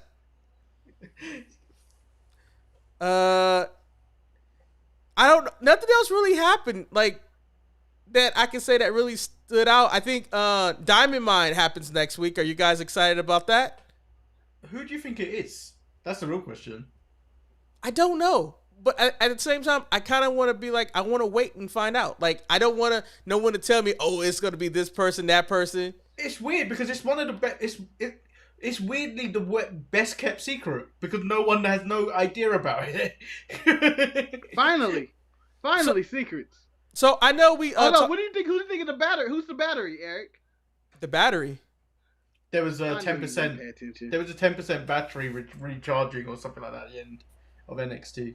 I don't know. We'll find out. I think that's Roddy because he left. Yeah, I have Roddy Strong. Come back. That makes sense. It would be right. It makes more sense. He's recharged. So I know we gave flack to AEW for ending their match with a tag match or a trios match. Did you guys like the ending of Timothy Thatcher and Ciampa going against GYV? Hold on. That was a great match. I know it was, but yeah, hold on. I was just trying to bring it back around, baby. I'm just trying to be a host, man. Controversy creates cash. I learned that from Eric Bischoff, man. That comment is slender. That we just hate tag matches as main events. No, we hate meaningless tag matches as main event. This is a blood feud that had to end here that took away their takeover match, in which they had an epic tornado tag match, which shows that you can still do this. Even though I believe tornado tag match is a stupid name because there are no tags in it, just be a tornado match, But anyway, it was a physical match. Both teams brought it. It was two tag teams that I think should be tag team champions but aren't. And it was really entertaining all the way through. Now, my question is, Manny, how come Grizzled Young veterans can't never get it in the United States? Like, they just, it's not working for them over here. Because we're getting very close to Independence Day, and you just got to keep the British people down. That's what it is in America. That's how I know how it runs in America. Hey, I'm going to buy me a bunch of tea, and I'm about to go throw that shit into the gutter. Just fuck your taxes. Yeah, and you know what I'm gonna do? I'm gonna buy a cheeseburger and stamp on it. Manny, be honest. Be honest. You ain't gonna waste that cheeseburger. You ain't gonna waste it. You know you're not. Look, I see you thinking about it right now. You're thinking about it right now. You ain't gonna waste that cheeseburger. You gonna pull that cheeseburger out like, I want to stomp it, but it's so damn good. Eric, I'll stomp it. I'll still eat it. I never said I wouldn't. And then you'll cover it up. Because after you eat it, you got to take a shit. You got to cover it up with toilet paper. Because that's what you guys do over there. After you take care of everything, you cover it up. It's disgusting. Hey, what did you guys think of Trey Baxter? He's just a guy. Okay. Another guy. They recast Buddy Murphy. That's basically what it looked like. What about Santos Escobar being in his room by himself, letting us know that he's going for Bronson Reed? He's going to take him. He's going to get him. He's going to beat Bronson Reed, and Bronson Reed goes to the main roster where him and Karrion Kross both belong. All these big guys, Killian Dane, get your ass out of NXT. This is the kiddie pool, all right? The little guys belong here. You guys look all out of place. If Killian Dane goes up, he is actually going to get released. Manny has foreseen this. in a Marcus. I can see Karrion Kross and I can see Bronson Reed potentially working on the main roster. Thick Boy Summer, baby. Thick Boy Summer. He is going to get himself released if he goes up there. I would like to see him go up and be the Miz's new bodyguard. And it doesn't have to be the Miz, just someone's bodyguard. But I feel like the Miz would be perfect. He's just somebody's muscle. He just goes, huh. Really? That's all you need your wrestlers to do is go, huh, like that? So, gentlemen, is there anything else that we need to add to this episode 735? Oh, I know what you guys want. You guys want the smoke. We don't have any more. That was it. But if they want to, the sharpshooters at gmail.com.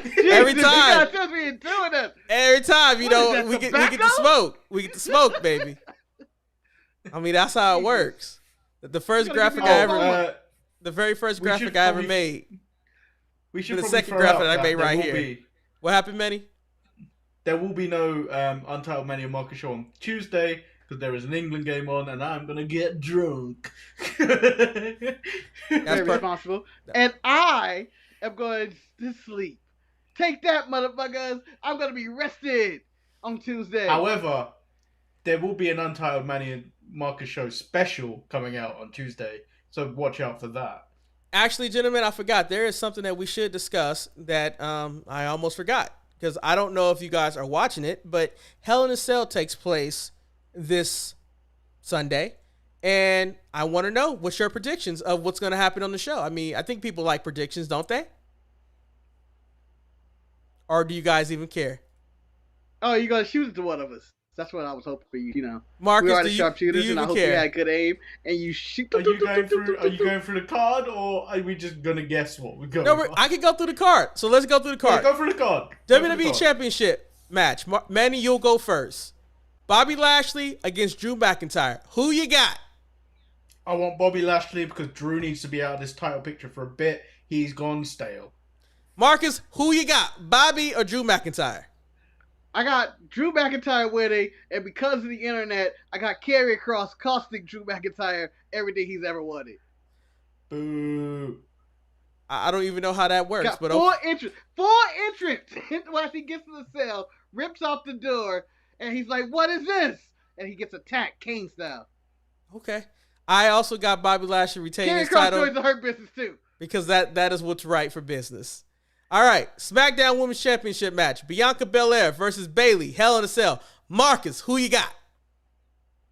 Well, considering I believe this is going to be our next run and review match, I have to pick, and I'm going with Bianca winning so she can go rematch it up with Sasha at SummerSlam. Manny, who you got? Same reason as well. Because although I like Bianca, I feel like Bayley doesn't need to be alone in this situation. I'm going to take Bayley because then I can have Bayley versus Sasha at SummerSlam and my life can be complete. Once again, you know, I won it again. And because they've never wrestled before. Marcus, in front of Eric. Marcus, they have not. I have never seen them in person. So that's what I want, Marcus, damn it. So give me what I want. You're treating them like fucking Hamilton. They just need to screen it. They need to perform it everywhere. They need to go from LA to Iowa to New York to Miami. Raw Women's Championship match, Marcus. Rhea Ripley versus Charlotte Flair. I'm sorry. Actually, Manny, who you got? I want Charlotte. I really want Charlotte. I'm not feeling this Rhea Championship reign. They haven't strapped the rocket to her, and you can see it.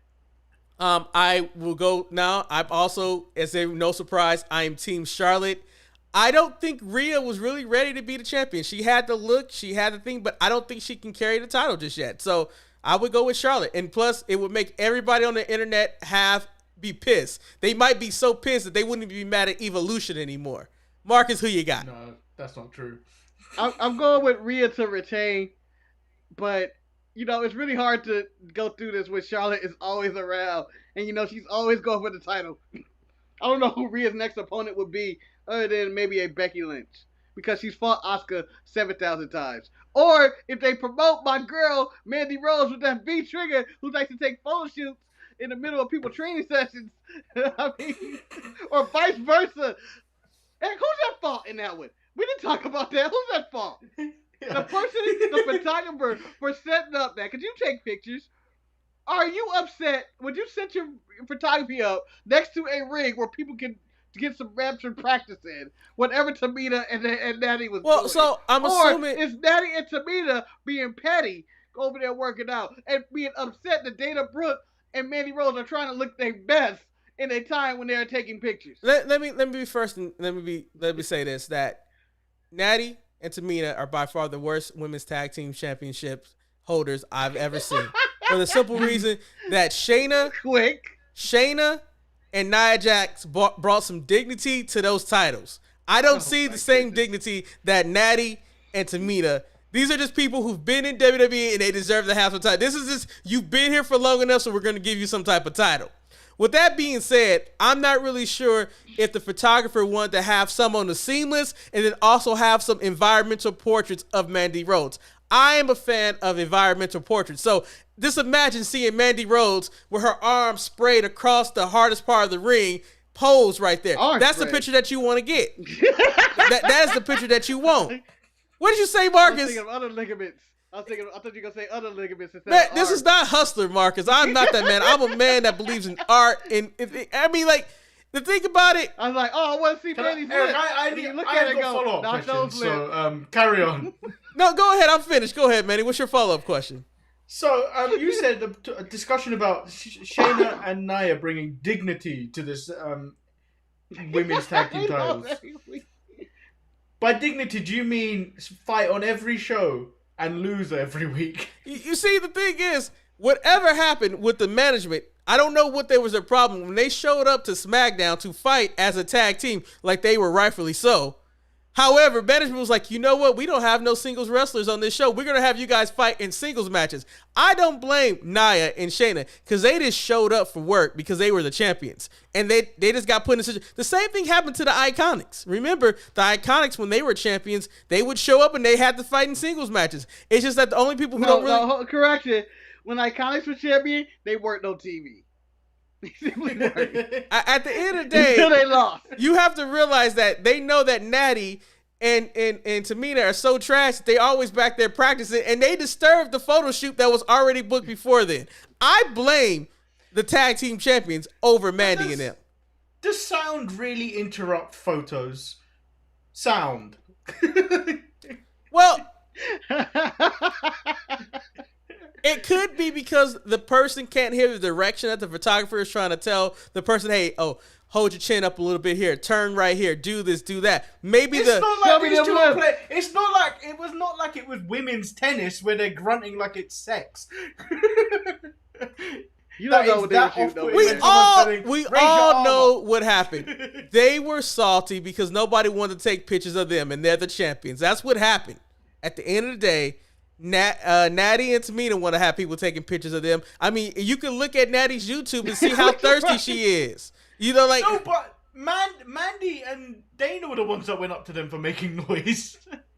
Yeah, they were the ones complaining. The photographer didn't even complain. Let me just point out, you know what? I've never been a model, but at the same time, when I took my picture, I had to be completely focused. Show the picture of yourself. Never been a model. So that is the face of a model. Cut to the picture. You motherfucker. That looks like Marcus like been Suge told Knight he's the got father. caught out of jail. Suge Knight was caught out of jail. Eric, when you took that photo, the only reason you had to focus was because you were so drunk. No, what you mean, a Marcus picture? No, the one of you. Let's go this way. or the judgy eye right here. Yeah, let's go to judgy eye. That looks like that. This one looks like I'm listening to the gossip going around the table, but I'm pretending that I can't hear anything. Glug, glug, glug, glug. I'll honestly say though, that the GRD 01 mask, that is by far one of my favorite masks because I really do like the neck feature. Like it goes on and goes off. I mean, it's amazing. So Kevin Owens versus Sami Zayn, the male version of Sasha versus Bayley. Who you got, Marcus? Sami Zayn. Manny, who you got? Dancing Sammy or Kevin Owens? Sammy, because Kevin won the last one.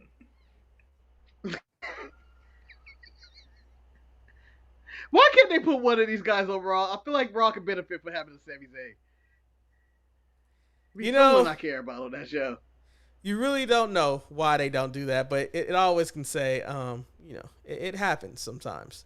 In the last match, this should be a loser leaves town match. Loser has to go to NXT. The last match is Cesaro versus Seth Rollins. Marcus, who you got? You missed the match. That's all I had on a card right there. So I don't know if there was something winning. But you missed Alexa Bliss and Shayna Baszler. I talked about that. Oh, because we got distracted of the photo shoot.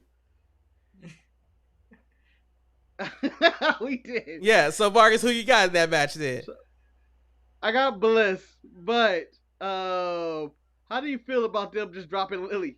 Lily got released this week. I'm pissed. It was very subtle. Lily did nothing wrong, but she's getting the repercussions of the stuff that Bliss is doing. Lily took all the fault for that. It's like when Triple H got blamed for the Click stuff. As much as people hated that segment where Shayna nearly died by mystical powers of a doll, I was thoroughly entertained by that. Because Manny, you're a morbid person. No, it wasn't even morbid. What's your point? What's your point, Eric? I have no point, to be totally honest. Manny is an anarchist. He loves every segment that sets the wrestling community ablaze. He loves the zombie segment and he loves this segment.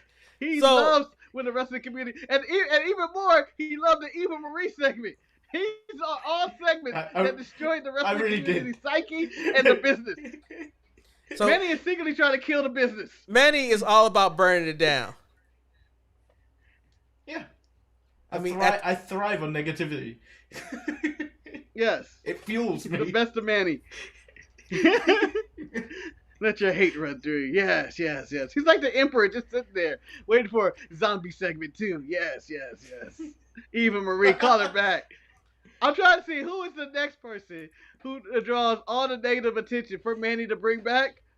Lana becoming champion. They bring back Lana and not Aleister Black. Do you know, if that happened, that would have been so funny.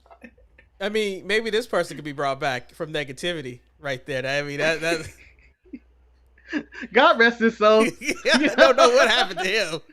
Don't he look like a man that just owes you money? We're about $200. So, apparently, I have another drunk picture that I didn't realize I had. But I didn't take this picture. Shantae took this picture. Should we share it to the world? Yes. Go ahead. This is a different shirt, different setting. Oh, so you were drunk You still got on vacation. I did a lot of drinking, man. You don't look that drunk in this. You actually look. You look sober. I think I was, but that was after that I was. Looks like you're wearing a muumuu though. Looks like you're wearing a muumuu. It's a very nice shirt. It's my school bus. You know, some school buses on there. I mean, it's still not that. I mean, come on, you can't. Are those penises on there too? You know what, Marcus?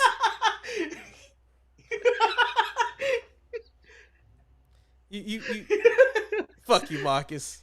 You got some nice penis shirt for you. You know what, Marcus? Because you know I have pictures I could embarrass you with, but I'm not gonna do that because I'm better than that. I'm better than that. What? That wasn't an embarrassing picture. It's just I turned it to an embarrassing picture. I'm better than that, Marcus. You. J.K. Smith said you could see it in the eyes, but I don't think he's drunk. Nah, he's sober in that one. That was dinner, where we never got served. If you really want to see drunk Eric in motion, go watch the Stand and Deliver. No. Watch along. Oh yes, that was something special. You can if you watch it to the end, Marcus starts going through his trials and tribulations. You know. Did you know Ryan almost died on this trip? And you don't lead with that story. That's a story you lead with. So we went out to eat, and he decided that he needed to eat some of the bread that they brought to the table. And at the same time, Marcus, he has a nut allergy, and he just didn't. Look like Satan. Yeah, that's what you get to see. Marcus and his mule. But so Ryan almost had a straight up allergic reaction, and of course I took pictures of him almost dying. But yeah, that was an adventure. I wish he would have died. Would you have played the picture? almost- Would you have shown the picture? Him almost dying, and your first reaction is to take pictures. My first reaction for everything is to take pictures. That's how I deal with stress. It doesn't make much sense, but that's how I do it. But yeah, there's a picture you can see that. At Ryan's funeral, he's like, yeah, he was so healthy. This is him right before he died. Yeah, that's how it goes.